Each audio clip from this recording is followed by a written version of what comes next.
terus klik tombol subscribe karena subscribe itu gratis. Klasifikasi makhluk hidup, hewan, dan tumbuhan. Assalamualaikum warahmatullahi wabarakatuh. Perkenalkan, nama saya Waudi Citra Ferawati akan mempresentasikan tugas IPA yang bertema klasifikasi makhluk hidup. Klasifikasi makhluk hidup adalah cara pengelompokan makhluk hidup berdasarkan ciri makhluk hidup tersebut. Adapun tujuan pengklasifikasian makhluk hidup yaitu untuk mempermudah kita mengenali, membandingkan, dan mempelajari apa itu makhluk hidup. Eits, kita sudah mengetahui apa itu pengertian pengklasifikasian makhluk hidup. Tapi, apa sih makhluk hidup itu? Menurut Wikipedia, dalam biologi, suatu makhluk hidup atau organisme adalah setiap entitas individual yang mewujudkan sifat-sifat kehidupan.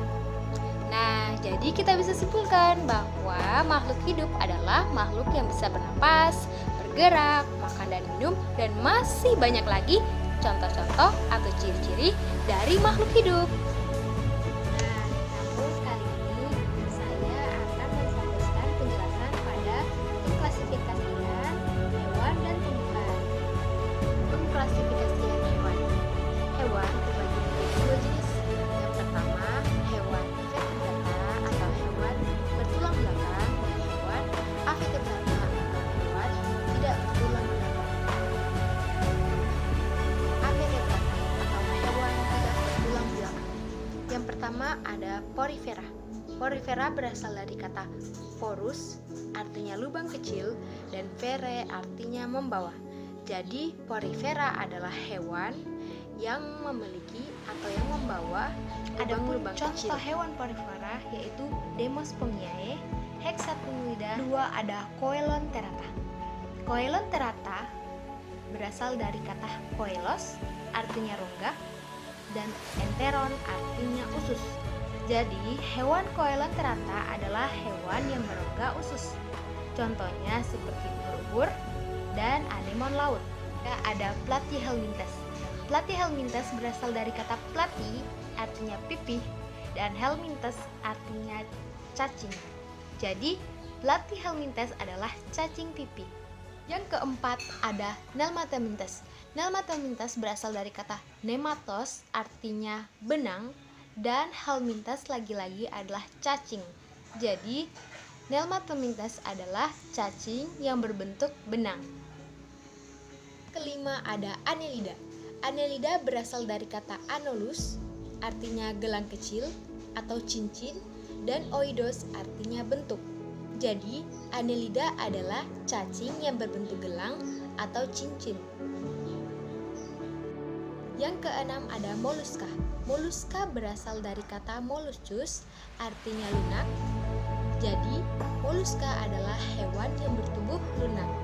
Adapun salah satu ciri dari Mollusca yaitu tripoblastik, di mana tripoblastik ini memiliki 3 lapisan tubuh. Contohnya seperti kerang-kerangan dan siput. Ada Arthropoda. Arthropoda berasal dari kata atron, artinya ruas atau sendi, dan podos artinya kaki. Jadi, hewan Arthropoda adalah hewan yang memiliki kaki beruas. Contohnya seperti kalajengking. Yang ketujuh ada Arthropoda. Arthropoda berasal dari kata atron, artinya ruas atau sendi, dan podos artinya kaki. Jadi, hewan Arthropoda adalah hewan yang memiliki kaki beruas. Contohnya seperti kalajengking dan kepiting. Jenis subfilum selanjutnya adalah vertebrata atau hewan bertulang belakang. Vertebrata sendiri ini dibagi menjadi 2 kelas, yaitu kelas Pisces dan kelas Tetrapoda. Kelas Pisces.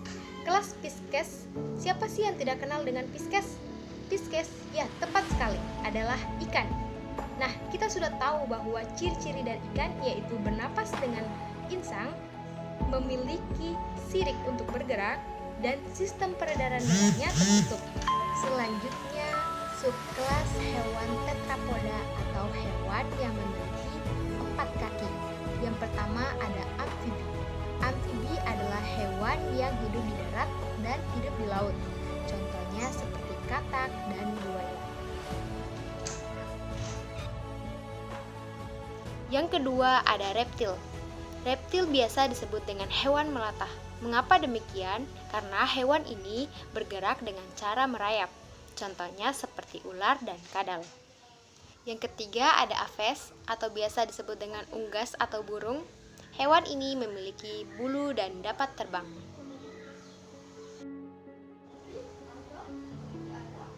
Yang keempat, mamalia atau biasa disebut dengan hewan menyusui. Hewan ini memiliki rambut, menyusui anaknya pada masa tertentu. Contohnya seperti kucing. Pengklasifikasian tumbuhan atau biasa disebut dengan plantae. Yang pertama ada alga.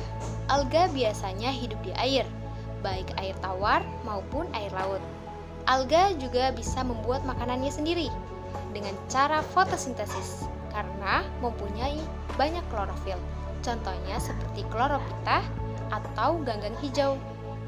Yang kedua ada lumut atau bryophyta. Tumbuhan ini biasa hidup di tempat lembab atau basah, biasanya pada bebatuan, tanah, dan tebing.